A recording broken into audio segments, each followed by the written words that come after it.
好吧，要反倾销，财政部要调查大陆的钢品跟啤酒啊，因为说大陆最近房地产不景气啊，所以呢，很多这个营建用的钢制品啊，比如说什么，因为热压钢板可以做很多的这个制品哈，要调查会不会廉价卖出来，好说非常便宜啊。然后啤酒啊，到底呢有没有这个？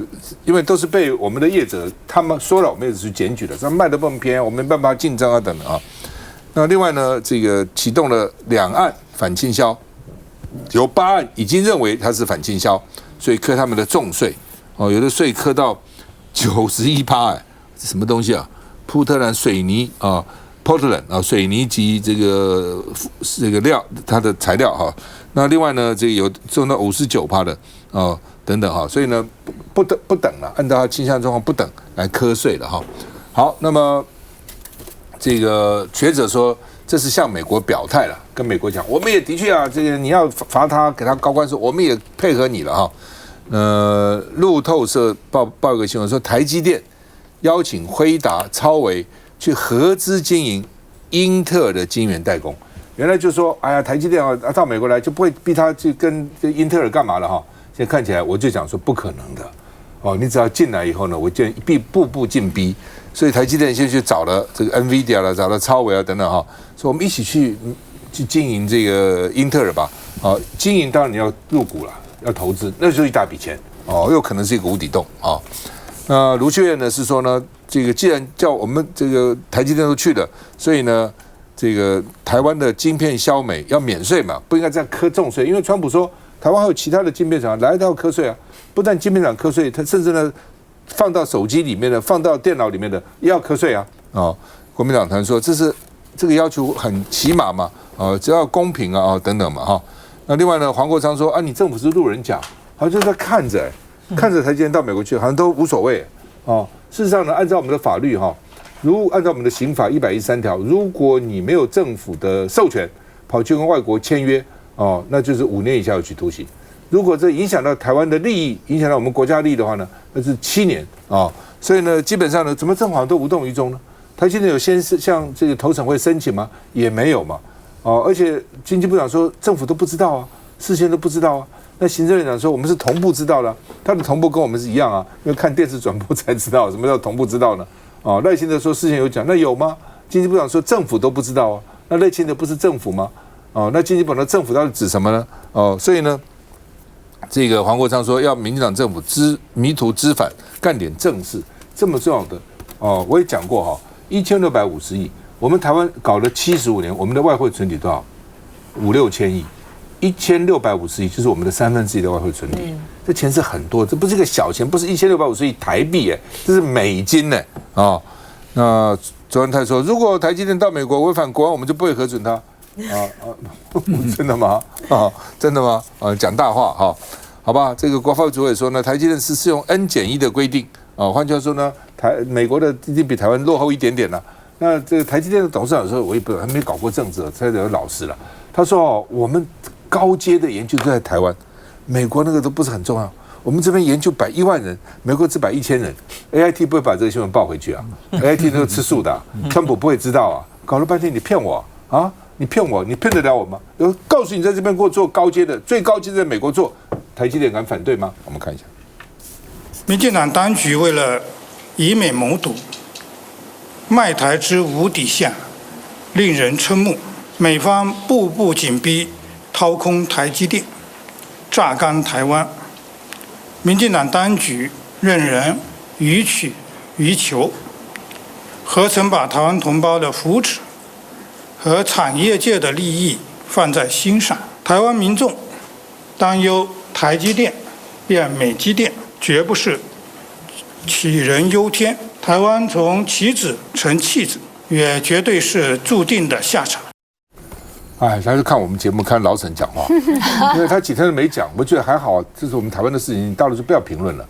老沈说，怎么那个国台办都没有评论呢？今天评论给老沈听了，好吧？这个半导体的这个有名的这个人是说呢，川普最要的还不是你的钱，工程师，工程师这个才重要，这个研发的中心哈等等哈，好吧？那问题是你把民进党天天讲台积电是护国神山嘛？那现在护国神山你就拱手让给美国了，哦，所以我们讲说，那你赖清德，你有牌吗？你现在有什么牌呢？你没有什么牌了，哦，那怎么办呢？哦，所谓。先讲这个反倾销哈，这次调查的两个啊，一个是钢材啊，一个是这个啤酒酒哈，这两个都是台湾的产业啊，去跟财政部告状的哈。调查的是大陆制的产品啊，不是大陆的品牌啊，就是很多外国品牌的酒，可是它生产的基地可能是在大陆，所以成本比较低，在大陆生产了以后，再低价卖回台湾。于是台湾很多酿酒商就受不了了啊，所以去跟财政部告状说，哦，这个外国的品牌的酒哈，因为它基地在大陆，所以它可以低价卖到台湾来啊，所以这反倾销，这是第一个。然后第二个是中钢啊，中钢去跟财政部告状说，大陆的钢材啊低价啊，因为大陆这几年景气不好嘛，所以他们大量的钢材过剩，低价啊卖到台湾来，影响到中钢的这个产质哈。但是问题是，这2年哦，日本、韩国的钢材也降价卖到台湾来，可是我们的中钢哦却没有去告状说日本、韩国也低价倾销到台湾来。那中钢的理由是说，日本、韩国没有降价这么多哈，大陆降价最多哈，所以大陆抢了我最多生意哈。那这个就我不知道是偏见还是怎么样哈。如果中钢真的觉得哈，这个我的生意被抢，照理说哈，他应该通通告才对，要调查就一起调查哈。毕竟中钢哈是国营企业，他如果觉得台湾的市场只能我来做的话哈，他要告就一起告嘛哈。财政部要保护我们自己的 baby 的话，就要调查一起调查，要惩罚一起惩罚哈。所以是不是专门针对哈大陆哈去做这个反倾销的调查，我不知道哈。但是中钢常常去告大陆的状哈，这个对于大陆的这钢材的反倾销调查哈，2016年中钢也搞过一次，他只要自己的钢材生意不好，他就去告这个大陆的状，就去针对大陆做反倾销的调查哈，这也不是第一次哈。然后再来讲这个台积电的事哈，大家之前哈，民进党说台积电是护国神山，然后大家记得还有一个名词叫细盾哈，细盾这个名词怎么来的呢？护国神山这个名词怎么来的呢？大家已经记得哈，之前民进党一直灌输一个概念给我们，台湾的半导体产业因为是全世界科技产业很重要的供应链，因为台湾有台积电有半导体，所以如果大陆胆敢对台湾动武的话，就会影响到全世界科技产业的供应链。所以如果大陆敢打我们，全世界欧美不会坐视不管，就会出兵来保护我们，就像当年伊拉克打科威特一样哈，影响到全世界石油的供应链。所以台积电是护国神山，所以我们有细盾，这是民进党告诉我们的，很有道理，我们也接受了哈。可是今天民进党又把我们的王昭君漂漂亮亮的王昭君台积电又送过去给美国了，核翻，核翻了，怎么办？我们的细盾不见了啊，这个供应链跑去美国了，那这样我们就没有细盾啦，这个盾跑走啦，这个供应链跑去美国了以后那我们的护国神山就不见了啊，以后这个供应链跑到美国去了，台湾只剩下一半，美国也有一半，那我们就没有细盾啊。那之前民进党那个理论不就被推翻了吗？如果大陆对台湾动武的话，美国就说没关系，供应链我美国也有哈，而且美国还有生意，来跟我美国买哈，台积电现在在我美国，产能我有，工程师我有，技术我有，你们先打一打再说哈，要武器也来跟我买，就像是现在美国也跟乌克兰要稀有矿一样啊。乌克兰战争让我觉得最感伤的就是侵略者没有得到惩罚主持正义者的美国现在要求报仇，然后被侵略者的乌克兰有苦说不出，所以未来台湾现在我们还没有被侵略可是我们的护国神山跟细盾已经要先被美国拿走了。那请问一下，我们以后台湾靠什么保护我们自己？对啊，神山也是民进党讲的，细盾也是民进党讲的然后都说有这个就没问题，老共不敢打我们，美国会保护我们，那这跑了，而且川普还讲什么话呢？川普说，如果老共打台湾呢，那我这美国的这个半导体这个工业更重要了，现在40%将来都在美国生产。我跟你讲，台湾如果被打了，台积电如果被打了，80%都是美国生产的，川普高兴死了，这什么态度啊？这讲些什么话？休息一下再回来。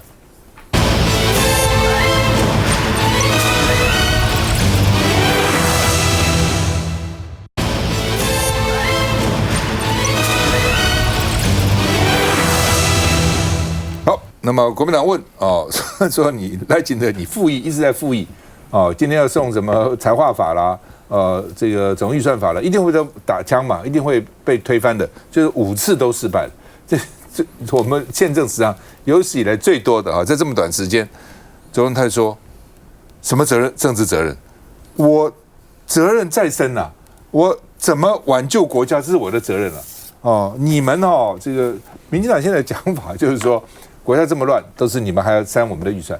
那问题，国民党应该反问了：国家这么乱的原因何在？是因为我们删预算才乱吗？还是你本来就把国家搞这么糟，再删的预算呢？这个本末倒置讲不清楚应该讲的，应该把责任搞清楚，到底谁的责任嘛？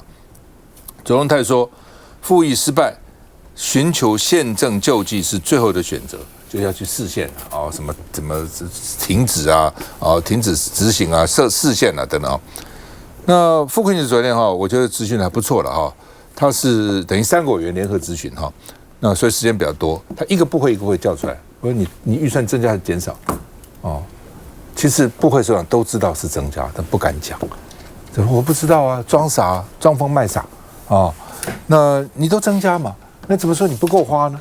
内政部增加400亿耶，国防部也是增加，其实都是增加，因为你总共增加了3000亿嘛。你自己想想看，3000亿我们也不过就那么30-40个部会，一个部会等于差不多增加了100亿那有多有少了所以大部分是增加的所以呢集体静默真的还答错，我都怀疑这答错是搞不清楚还是故意答错的反正装疯卖傻到立法院就不管你们了那卓荣泰说呢，不管复议过不过，我们都会下乡去宣讲。换句话说，所以昨天我问嘛，就如果说民进党来复议，说因为你这个砍我预算了，说我要大罢免。那如果复议过了，或是预算这个重新审查，你因此就不下乡了吗？因此你就会这个不罢免了？不会嘛，那只是一个理由而已嘛，那是个顿词嘛。所以他也讲嘛，我都会下乡，什么有必要？当然有必要，对他来讲当然有必要那所以呢，这个复议不成就涨贱价，官员呢就下乡宣讲，所以这认为是情之治国、情乐治国、情乐治国那另外呢，这个大罢免锁定卢妈3子，现在各种名称，卢妈3子，台中卢秀燕辅选的3个了卢妈3子真会想那所以呢，要从台中出发打卢妈就这个意思所以呢，第一场在台中那我刚看即时新闻，民众党也说第一场在新北，民众党要下乡反制所以民众党机动性很强，本来国民党应该做的事情国民党也不做，对不对？所以我昨天不是讲吗？国民党该做2件事情。第一件呢，就民进党的每一场下乡，国民党都派人去听，然后呢，第2天就逐一开记者会，逐一反驳。昨天民进党这个讲错了，那个讲错，那个他都乱讲一通嘛。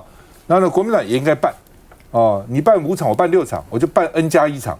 那现在变成民众党今天就宣布了，我也要下乡，国民党也要下乡对不对？你在野党，你最大在野党，你不做这些事情，你到底干嘛？你知道凭什么叫最大在野党？不是很奇怪吗？那另外呢，柯建铭说，这个看起来民进党宣称无关大罢免的宣讲，所以柯建铭说，看似无关，互为表里；看似无关，却有关就是当然是相关嘛。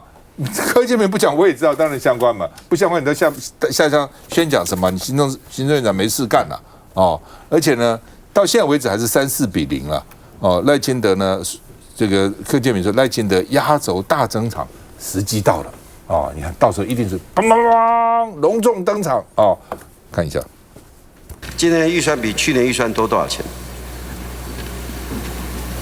不晓得，好，部长请回这个来这里都不晓得自己的预算。魏总预算复议案到立院备询，但阁员却不知道自己预算有多少。部长，去除掉台电的那1000亿的删减，到底预算是比较多还是比较少？哪一个？我可以直接告诉你答案啦。总体来讲，你们今年的预算还是比去年多，而且这状况都发生在掌握国家经济的财经部会首长上。预算比去年多多少钱？我多了6.8亿。好。不止吧？今年比去年多了11亿给你，多了45%。怎么连部会首长来这里提复议，预算是多少都不晓得？那我们这在检讨什么复议案呢？来，费委，我关心政治啊，30-40年，你看那个是一个任期的复议案那么多，真的是，我想赵老师从来没有见过了，从来没有见过，几年也碰不到一案呢。而且举例，现在针对预算是国民党跟民众党两个联合杀的，所以这个复议想必就是不会过的。那为什么要这样做呢？我想大家都想得很清楚，一定是为了这个大罢免的这个宣导嘛哈。各位不要，其实柯建铭的话可以好好参考。柯建铭是现在在立法院最资深的委员，他当党鞭了那么久，所以他讲的话，大家不要去怀疑他的讲法哈。他的讲法，我们想想看。他真的是有规划的哈，但是现在是另外两个在野党哈，我是觉得相对哈，如果说在这样子的一个政治氛围里面，你们的方法到底是什么啊？绝对不能像什么这个道家所说的这无为而治，无为而治你就回家好了啊。所以我是觉得柯建铭的话，大家不要认为他是讲的气话，也不要讲的他是讲的疯话，不是的。他是非常明确的告诉他的支持者，我就是要这样办啦。那既然是这样办呢，我是觉得，现在立法院第3个会期，这一任期的第3个会期大概就是这些东西了。法案大概也不会提到什么东西了哈，因为你看现在立法院第3个会期里有什么样的相关的民生法案吗？你记得，你举一个例子就好，一个就好了，没有嘛？就其他所有的事情就围绕着在大罢免的这样子的议题上哈，这也是所有不管是执政在野的这些政治家们要想想，替人民做了些什么。我觉得刚刚费委员讲的确实也是人民的心声，就是说民生法案在哪里哦？那所以为什么大家这么多的民意这次会出来说支持大罢免，就是因为大家期待看到蓝白或者是跟执政党一起来推动的是更多福国利民的民生法案。可是关于财化法、关于总预算的删减，财化法光是1年中央少的预算就3000多亿，那更何况总预算也是2000多亿，还不含冻结的，所以这当然对中央来讲是左支右绌。那立法院每天这个打打闹闹，大家看了其实也会觉得非常的不安，尤其是关于台积电的问题、有川普的问题、关税的问题。我想大家也都知道，现在国际情势也这么混乱，总是希望说先这个安内在攘外，但是问题是台湾现在内部的动荡，就是大家现在最不能接受的。那为什么这次大罢免？你说这从民间发起的这个联署，会有高达34席的蓝委蓝委只有41席是区域选出，里面就有34席被民众第一阶段发起这个大罢免。那为什么绿委？你说国民党再怎么样去抄名册，怎样怎样？还7%的死人联署，最后还是挂蛋这样子的一个氛围，就可以感受到确实民意的反扑非常的大。那下乡宣讲的目的当然是执政党必须要去说明说，现在政府所面临的困境现在这个预算上过去我们所要推动的，不管是少子女的对策，或是关于健保现在大家所面临的医疗紧缩的问题、品质的问题等等。那现在没有预算，政府要怎么去执行？总是会有这些需要跟人民去报告、去交代的问题。那国民党它的反制方式是什么？大家其实也看不到任何国民党在立法院能够去推动更多让民众觉得真的是能够接受法案，就是因为没有才有这么多的蓝委会被发动罢免嘛。那民众党说要下乡宣讲，之前黄国昌也到了龙山寺展开了第一场的宣讲啊，结果呢是被很多的民众包围，要求他下台。那我不知道接下来他到新北市的场景会是如何，只是现在民意的氛围看起来显然是对这个国民党比较不利的。王慧，我觉得我昨天仔细的看了一下这个卓荣泰在这个副总召在质询的时候的态度，我觉得他就是一副我就是这样啊，你能拿我怎么样？我就是要复议啊。他问他说台积电相关的事情，他就说难道我要锁国吗？就是这种吊儿郎当，觉得我就是要这样，不然你要怎样？那你真的问到说他的态度，为什么国昌会说就是政府很像路人甲，就这样子啊？他就说我们这个最后还是要投审会啊，我也不能在这边这个回答你同意不同意。从头到尾，我觉得他就是不知所云，然后也不想好好回答在野的这个立委的一个质询啊。我来讲为什么我们要下乡哦。今天这个《自由时报》有一篇哦，我一直在跟党团讲，我们之前就在讲说，我们有没有办法整理出一张2兆9千亿坐在金山上说他不会执政，大概就是这样子。好，刚刚这个嘉瑜讲哦，就是我们删很多，拜托。2、3千亿是你多编出来的部分，你过去蔡英文哦，最多也就2兆9千亿啊，对不对？啊，你这次拥有这么多的钱，但是你就这个不能做，那个不能做啊，你除了能力不好之外，你还要我们说什么？但是你还是有你的说法，好，那没关系，你要下乡去说明嘛，那我们就去告诉民众，我们也下乡啊，告诉民众说你们贪掉了多少钱，浪费了多少钱，大家不要忘记了，去年跟前年超私案，去年委员上任之后继续追，之前我们在立法院在追啊，请问超私那些浪费掉的钱，现在错误真的，请问谁要赔？那个案子到现在也是查得不了了之啊。那我们现在我们民众党下乡都这样子，只要昨天国昌委员已经讲了，我们就一条一条帮你列出来，看你总共浪费了多少钱。好，你说这个店要拨补1000亿，我告诉你，张启凯委员都帮你算出来，你怎么样可以把那1000亿不用拨补哈，把那个该罚的钱该收回来的几百亿收回来，该卖的店把它卖出去，你连那1000亿的拨补都不用做。不是民进党这样一罢免以后，策略达到你这弊案都不追了。每个立委都自顾自不暇嘛，都回选区去防嘛。什么口罩啊、什么蛋啊、什么鸡蛋啊、什么疫苗啊、什么光电啊，没有人去管这个东西的，大家都回防民进党目的。对民进党来讲，他没有什么损失，他反正不过半嘛。他就算整个大罢免结果，他还是不过半，他就是不过半嘛。对不对？但是同时干扰你，让你对追查弊案啊这些东西都不会去做的。休息一下再回来。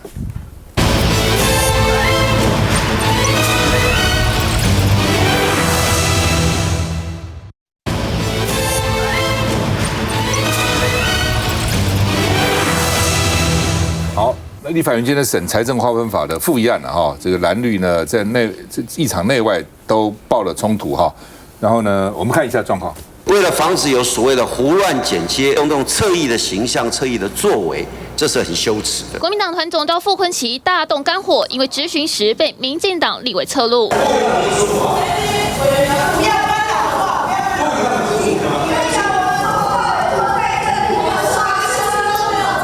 质询台下，蓝绿爆发口角，陈玉珍决定用肉身来挡镜头，还不尊重人。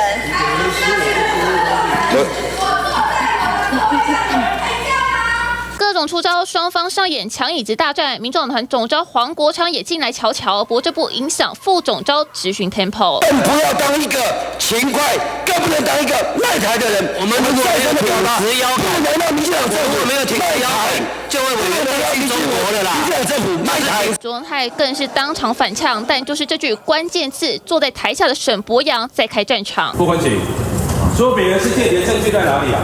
你说我有台湾跟美国的房子，证据在哪里？你证据到现在还没拿出来，那个人诈骗，证据在哪里？还骂别人间谍，间谍人渣，间谍，你的证据在哪里？傅崐萁不要辞职啊！一路追到议场门口外，傅崐萁更是连骂8声沈伯洋是间谍，陈玉珍上前一人对绿委们。这就是因为你们在美国为什么可以找得到我的记录？因为我们全部都有申报。两人吵得没完没了。好吧，昨天这个傅崐萁连骂这个沈伯洋8次间谍哈。那另外呢，主要是因为他在质询的时候，他们3个人呢联合质询的时候，下面民进党在录影，其实是不可以的啊。立法院是有立法院录影，你自己不能去录嘛。哦，那傅崐萁为什么？其实录了什么关系？他说你会给我乱剪，录了以后就给我剪成这不是我原来的这个院士，不是原来的讲法了哈。好吧，那另外呢，这个今天啊，这个朱立伦去参加这个总理的这个纪念啊，因为今天逝世纪念国父逝世纪念日嘛啊，那所以呢就有人去呛他了哈，说呀这个3-4比0啊，你这个党主席应该下台等等哈，然后呢他旁边人就去跟那个人对骂啊等等，旁边的护卫他的人了哈，那天哭的今天也是怒气冲冲哈，那朱立伦讲得很好听啊，怒气对我啊我必须承担啊。那另外呢有传出说朱立伦找民众党要倒阁，商量倒阁。倒阁不是目的，倒阁的目的是让你解散国会的哈。那黄国昌就说捕风捉影，乱讲啊，没有这个事情啊。那另外呢，这个说现在为什么基层很气呢？说国民党这个蓝营的幕僚说呢，原来国民党中央的这个策略是公民在前，政党在后。我就想说，你真的以为是民进党是公民，那你就犯傻了。民进党因为这是公民嘛，所以国民党所以公民啊，公民啊。民进党的公民团体是有人有钱呐、国民党的公民团体是没人没钱呐、所以他没想到，他说党中央预备第2阶段已经完成了第2阶段以后呢，才会全面进场啊，就没想到呢，第1阶段就都没过关哦，这应该想到，怎么会没想到呢？对不对？你都不闻不问哦，然后也没有资源，他第1阶段怎么会过呢？也没有那么简单呐、你不要以为3000人很简单哦，说简单简单，说难也不是那么简单啊。好吧，这个所以呢，说这个国民党现在怎么办呢？所以要把这个反废死公投寄出来哦，要精准罢免来反制哈。那帮助刘宪呢，这个希望也有人所以要帮助刘宪抢攻党魁了哈，等等哈。那到底怎么回事啊？来，这个洪庭怎么看？坦白讲，我觉得我们太早的进入了这个所谓的这个大罢免战场。民进党要是把这个他们在选举上的能力拿来保护这个国家，我相信会玩得更好。这大罢免跟立法院这些问题，其实很简单，看起来就是一个不对称战争。也就是说，他为了掩护行政单位的无能，我在立法院开始进行焦土战，我拿这些立法委员跟你这些立法委员打得乱七八糟打在一起。但对执政党来讲，他的行政单位，特别是谁，赖清德就被掩护住了。所以现在弊案的部分没有人在查，国家的很大的一些部分大家不 care， 所有人只关心一件事，就是大罢免的进度是什么。所以我觉得在这里面几个部分，我觉得国民党必须要去思考几个问题。第一个问题很简单，就是我们现在的这个战略到底能不能够继续进行下去？坦白讲，我觉得蓝营的选民在罢免案上面的投票动能是极低的。大部分的选民，特别是我大安区的民众，罢免对不对？罢免这么根本不对的事情、无聊的事情，要不要去投票？这么无聊的事为什么要去投？那如果你遇到这样的一个状况的时候，坦白讲，民进党玩大罢免就是在玩民主的，根本就在钻民主的漏洞。因为现在的罢免还是少数罢免了。你去问所有的上市上柜公司说，如果假设今天只要收到25%的这个委托书，就可以把董事长换掉，天哪，那所有上市柜公司不乱掉了？但是他现在的模式就是这样。那如果是这个样子的话，国民党必须要思考清楚一点：如果在个别选区我都没有办法足以动员到足够的人的时候，然后再加上我全面的立法委员都有可能进入2阶。那或许全面战争可能是一个更好的方式。为什么？因为决战的关键在投票率，怎么样把投票率做出来？我觉得这是一个重点。第二个重点是，那我要把这些议题拉回来的同时，包括像刚傅昆萁所做的这件事情，也就是说，每一个民进党的造谣，我必须要去打破。再来就是我必须要有足以引发民众共同感觉的议题。那反废死，对不起，我在这里讲，我觉得反废死它是一个价值型的投票，而且公投坦白讲，在这几年，我觉得民众投公投，然后发现投了公投也没什么太大的用处的时候，对于民众来讲，他的这个动员能力会变低。那题目也要慎选，如果真的要投公投，我倒认为是拿现在同样的标准，然后把总统也放进来，也就是25%也能罢免总统，1%的联署，10%的成案，25%也能罢免总统。要来大家一起决战，要打就打这样的仗啊！赖清德吃定了你，因为宪法规定，对，要7哦，要2/3，立法院通过才能去公投。他吃定你立法院蓝白加起来没有2/3嘛，所以你罢免不了我，我可以罢免你们，你们罢免不了我啊。那陆营现在也很高兴啊。立法院可以修总统，没有，我说公投直接修法，就宪法总统罢免。立法院的我本来以为是立法的总统、副总统确定办法，就那是根据宪法来的，就光修立法院这个法是不够的哈。那另外呢，就是到时候呢，就看到国民党很多人都被罢了，然后民进党都很少人被罢，那民进党就好整以暇嘛，看你们好笑，就会变成这样子了哈。我讲一下那个傅昆萁跟沈伯洋，两个人这样对唱，一个美谍一个匪谍，就是说被傅昆萁被扣上的这么一个大红帽子哈。民进党这样子一直讲哈，就说他是中共代理人，他在执行习近平的政策，好，中共的同路人啊，在地协力者。好，这国民党不要小看他们这样子的洗脑啊，这个在很多的这个民众的心里面，甚至于在原来是蓝营的这个支持心里面，都有这样子的印象哦。好，所以说所以他们民进党呢，他们定的这个民团定的这个策略啊。把傅昆萁呢拿来这个当头打，好，就说傅昆萁领导下的这些王宏威啊，什么徐巧芯啊，你们都是呢中共的这个同路人，所以要赶走这个红色这个势力啊。再加上傅昆萁在花莲的仇恨值很高，哈，很多这个反复的势力，就是国民党内部的这个反傅昆萁的势力呢，会跟这次的罢免的势力呢结合起来，国民党要小心他的外溢效益。而他们昨天的这样的对呛哈，沈伯洋呢，他就是一个被认证的，他就是被认证的美国的在地协力者啊，哈，然后呢，他就是个美国利益的代言人 ，AIT 也认证了，我们捐钱给他，沈伯洋还那么洋洋得意的就说哦，他们办这个民防的业务哦，他们来试导很多次 ，AIT 呢来试导很多次哈，帮助我们呢撑到呢我们到后来的募款哈。今天呢，如果说要讲起呢。我们刚才在前面的时候讲到那个陆配哈，民进党政府呢指他的这个言论呢是危害国家安全和社会安定，沈伯洋的才危害国家安全、社会安定呢。他说中共的飞弹打过来，对我们帮助很大，是你是在鼓励这个中共对台湾这个射飞弹吗？沈伯洋讲了大实话，中共射飞弹过来的话，民进党呢赚选票。那个黑熊学院呢赚钞票，当然是很大啊。老共平常打飞弹呢是赚了钞票，在这个选举时打飞弹呢是赚了选票，而且没有打飞弹发卫星也说你打飞弹，对，他也赚选票。所以说呢，可是呢，台湾的这个社会呢就非常的扭曲，特别是民进党的接受民进党这个意识形态洗脑的这群人呢更扭曲。我们就是在台湾呢有分这个369等人啦哈。最高等呢就是美配啊，美国的这个配偶，而且还是要白人呢啊，美配。然后接下来呢，比较次一点的呢，就日本啦、欧洲啊，好这些。再来呢，就是东南亚这一带的哈。这个陆配呢就被认为是下的人。然后呢，你买这个就跟这个拿美国的钱呢，哦，好棒棒啊！这个美国这个老大哥，而且就等于是把这个美国呢当作是皇帝呢、亲爹呢这样子来对待。AIT 呢，就是沈伯洋怎么讲得出这种话？什么 AIT 呢去试导他们的民防业务？上级单位来，不是钦差大臣吗？你怎么被奴化的心态这么严重呢？只是去鼓吹或是提倡跟大陆方面的交流呢，就是在地协力者，就是共谍。那你这个呢，你完全在执行美国的利益，那又怎么说呢？真的是很可笑啊！不，民进党很像共产党的，共产党有一句话：要斗垮先斗臭。要把你搞垮先搞臭的，就开始磨啊。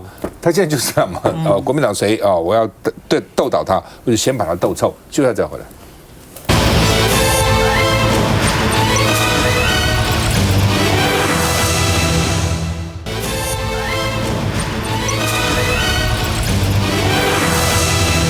好，我们看这个民进党这么多矛盾哈。台电说不要紧张，我们过去3年我们涨的都是民生用，都是那个商业用电，都是工厂用电哦。住宅用电呢只涨了7.1%，所以没惊，我们就是再涨啊，住宅也不要怕哦。然后呢，台电这个复议案今天立法院闯关嘛，预算案了哈。如果因为这个国民党跟民进党删了1000亿的这个台电的补助嘛，啊，他删台电不是说针对台电，是说你们那个政策是有问题的，错误的政策比贪污还可怕，对不对？你明明核1、核2、核3可以用，你不用，哦，核4的新的厂花了3、4千亿把它作废了，那不是很奇怪吗？1度1块的电你不用，你要去用这1度5、6块的电，那怎么不涨电价呢？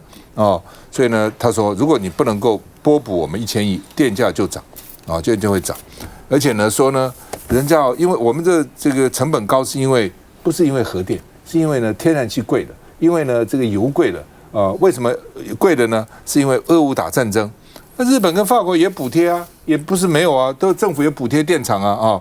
好，那么这个现在呢，1000亿如果被删了，这个行政院长说呢，恐怕会涨电价，而且呢，他们还讲说涨了电价，物价就可能上涨。那你不是说只涨？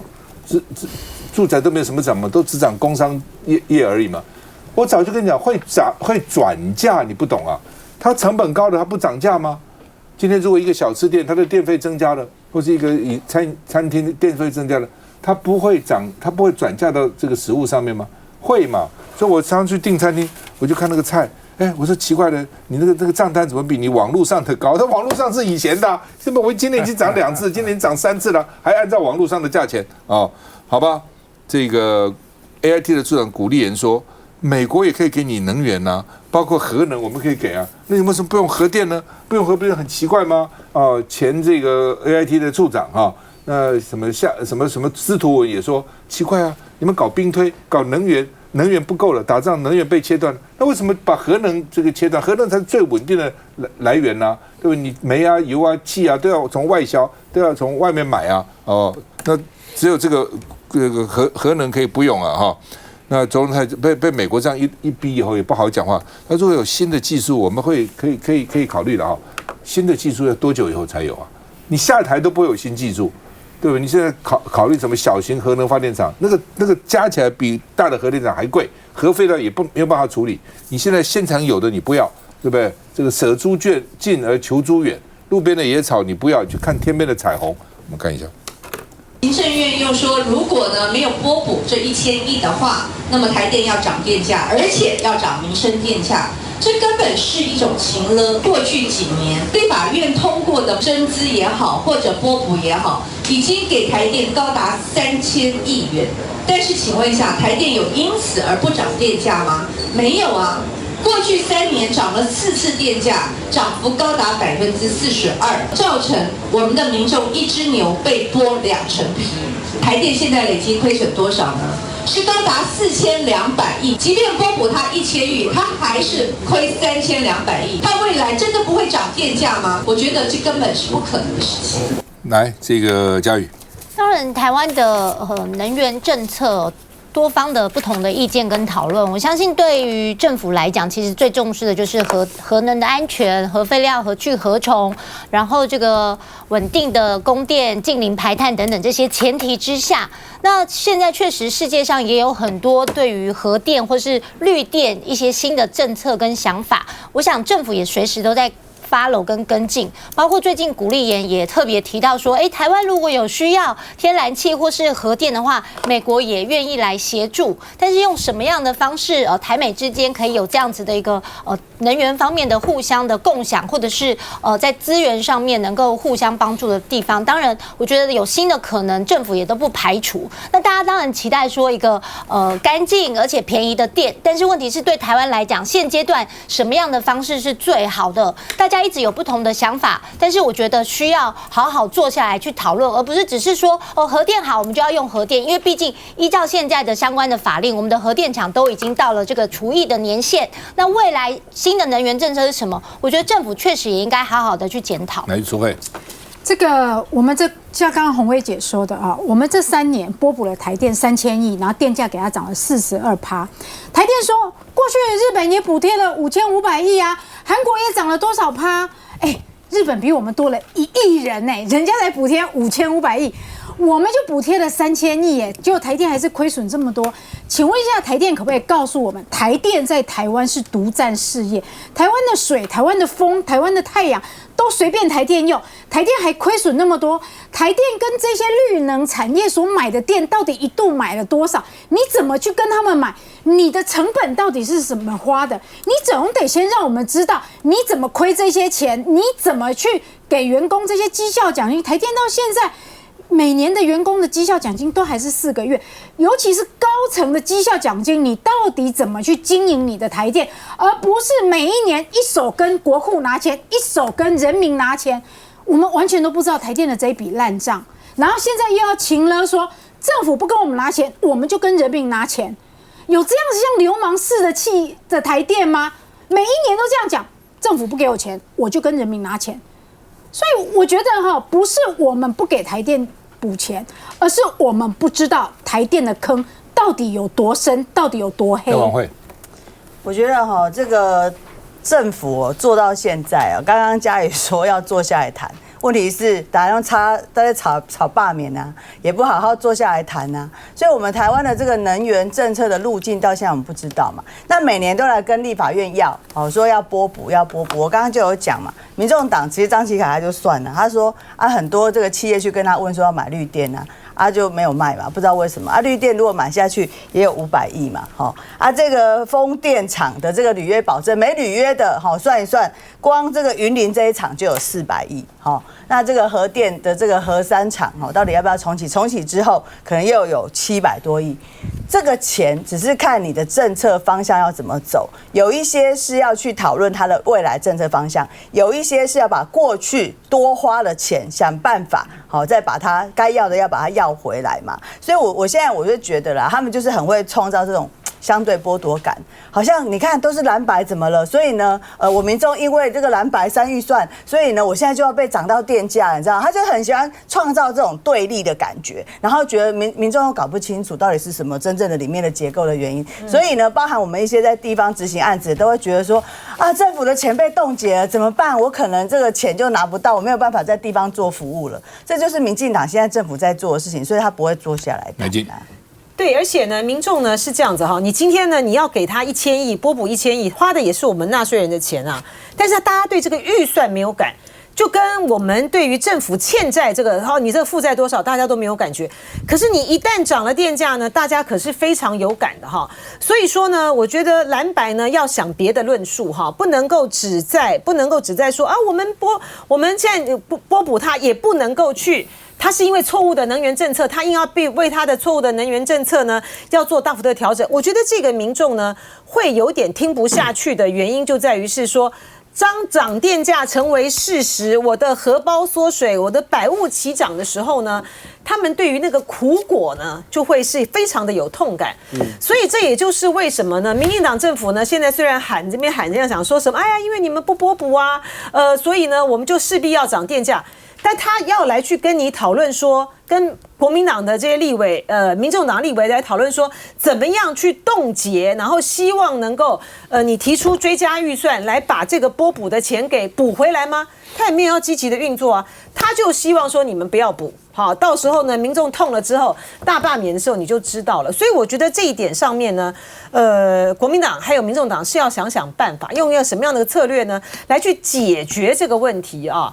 是不是？如果说拨补势在必行的话，是不是要去商量出一个跟政府跟台电商量出一个什么样的一个准则啊？他在拨补1000亿的情形之下，他必须要多久他不能够涨价，然后要改变他现在的采买的这个费用有没有可能调整？还有一个就是说，国民党也应该提那个修法，就是要让核2、核3年。我跟各位报告啊，其实这个很简单的，核电的发电的费用，包括核处理1块多一点，风电跟绿电5、6块，5到8块钱，每个地方5到8块，道理就那么简单嘛你说你不涨民生用电，最后反映在这物价上。